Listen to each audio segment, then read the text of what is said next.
Hai varias semanas iniciábanse as obras de reforma integral do Colexio Castelao. A actuación financiada pola Consellería de Educación permitirá a impermeabilización exterior do edificio mediante a instalación dun sistema de illamento térmico, a reforma da cuberta e a sustitución das fiestras. Pero o Concello agarda que a actuación non quede só niso e se dé a solución tamén aos problemas de accesibilidade que presenta actualmente o edificio. Estás levando a cabo a actuación no Colexio Castelao, que é promovida pola Consellería de Educación, unha actuación que, na que ademais xa se ven traballando para que non quede aí, senón que vai un pouco máis alá, porque a actuación que a día de hoxe se está executando ten que ver co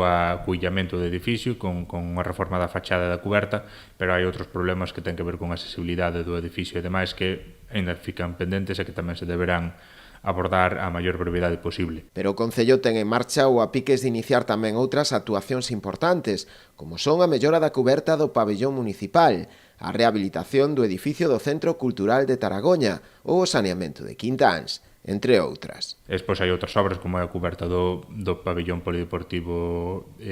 daqui de Rianxo. Aí está tamén unha actuación que en breves comezará, que é a do Centro Cultural de Taragoña, que ten que ver con atender certas cuestións relativas á accesibilidade, pero tamén coa fachada de cuberta, que van experimentando distintos problemas nos últimos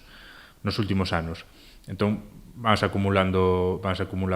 obras importantes que se van a cometer, outras tantas que están, como digo, en fase de licitación. Está tamén pendente o saneamento en Quintáns, que tamén nas próximas semanas comezará, e outros proxectos que tamén lonxe das obras, non? Pero que tamén son importantes, como o obradoiro de emprego que se está executando no Paso de Rianxiño, que, máis alá do uso que o edificio deba ter ou poida ter, e que aí nos levaría a falar de outras cuestións,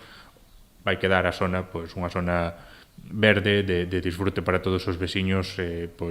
fantástica, e pretendemos que o uso que poida ter tamén sea acorde con ese estado que vai a adquirir a zona, non?